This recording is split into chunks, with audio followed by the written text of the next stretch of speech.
Okay, maybe let me introduce our guests from behind first. We have Mr. Val Allen, a brewmaster from the United States. Can we give him a round of applause, please?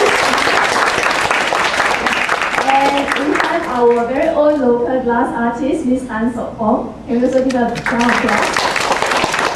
And both of them are very kind today. They have actually, same as us, wake up early in the morning and come over, and they're going to give us some introduction to, okay, Phil is going to actually give us some introduction on beer making itself, and there will be 3 segments to his talk. One is on the making of beer, the different beer styles, and of course the last part, which is beer and food pairing. That one will be quite interesting. And by Miss Tan, by Sok Fong, sorry. It's too formal in this way. Okay, she will be sharing with you on how to, play with the materials that we are having, like the bottle, the glass bottles, and also the cans itself. And I think you'll be doing a demo for us, will you? Maybe not. Maybe not, yeah, okay. So, and of course, the third part, which is your time, you have to create your final draft, and within 1.5 hours, I think. So, okay, so maybe we shall start today's program in proper. Can I invite Mr. Phil Allen from, he's from APB actually, yeah, to share with us the beer making process and also food and beer pairing. Thank you, Rachel. If you can't hear me, I'll use this, but I'd rather not. I like these things.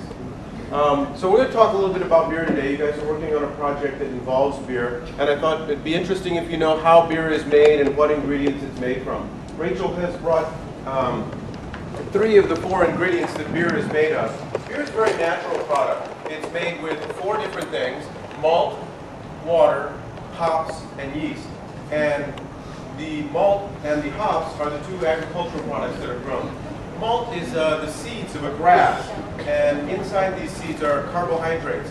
And the brewers work to get the carbohydrates out and turn them into sugar and feed them to yeast, which eat the sugar and produce carbon dioxide, alcohol, and flavor.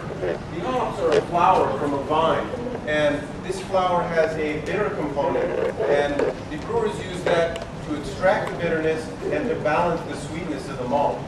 So those 2 agricultural products work together. And the other 2 ingredients, water, obviously, beer is mostly water, and yeast. And yeast isn't really an ingredient because what brewers do is they make barley and hops soup, and they feed it to the yeast. And the yeast eat the sugar, and they produce beer. So it's just there kind of as a participant in the process. But these are things you might keep in mind when doing your design things, that beer is really made of 4 different ingredients, and that they're natural ingredients, and these are things that really they are good for you in ways. Yeast contains a lot of vitamin B, and they impart that to the beer in the process, so that's part of it. So the process of making beer is relatively simple. We bring the malt in, we crack it open, we extract the sugar, we bring the hops in, and we mix them with water, and we make a porridge-like substance, and then we separate the solids and send them over into a fermentation tank where we add the yeast, and they eat the sugar, produce the alcohol and the beer, and then they are filtered out. Any questions about brewing beer? Aha! Do different brands of beer use different kinds of yeast? Yes, they do. They use different types of yeast, they use different types of hops, they use different types of malt, and each one of those imparts their own individual qualities and flavors to the beer. So malt, in Singapore here, most of the malt comes from Australia. But if you're a brewer in America, most of your malt comes from there. Or if you're a brewer in England, most of your malt is grown in England. Because it takes a lot of malt to make beer. So different regions will have different flavors to their beers. And the same is true with the hops, although hops are much lighter, so they are moved around the world a lot more. You see that breweries in Singapore, like Tiger Beer, they use hops from America, or hops from New Zealand is a very popular place to grow hops. So there are different varieties. And the yeast also come in. There are different varieties of yeast that have been cultured from traditional brewing places all over the world. So Belgium, for example, has its own group of yeast that they use on Belgian beers, and the American beers have their own, and English beers have their own. The yeast that they use for Tiger beer comes from Holland, and so they've imported that, and they use a special yeast for both the beers they make there. Actually, all 7 of the beers they make there. They use 2 different yeasts in the brewery, one for the heavier, darker beers, and one for the lighter beers. Good question. Any other questions?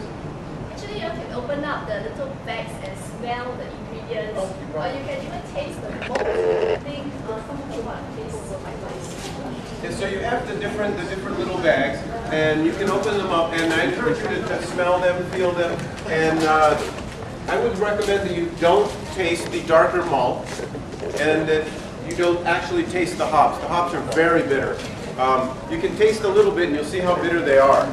But the lighter malts are actually nice to taste. You kind of taste like malted milk malt, so you can chew them up. And the different kinds of beers are going to have different malts in them. And the types of malt, the different colors come from different degrees of roasting. And they're roasted a lot like coffee is roasted. So they get the malt, they roast it, and the darker it gets, the more color and the more flavor it'll add to the beer. And we're going to try 2 different beers later, the Tiger beer and the ABC Stout. And the Tiger beer is, it's very light, and the ABC Stout is very dark. So it gives you an idea of the range that beer can come in. Other questions? Come on, we know you have questions.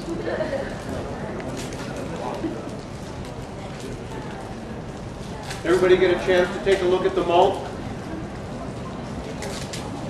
If you take one of the lighter malt grains and crack it open, you can see inside there's a starchy, white, like chalky substance. That's starch, and that's where the sugar is contained. And that's what the brewers are after in the malt. They want to crack that open, get out that chalky substance, make it water soluble, turn it into sugar to feed to the yeast. See, you thought beer was simple, right? It's very complicated. You smell the hops? What's it smell like? You don't like? Yeah, they're very spicy. A little maybe florally. Some are actually a little fruity. Different hops will bring different flavors.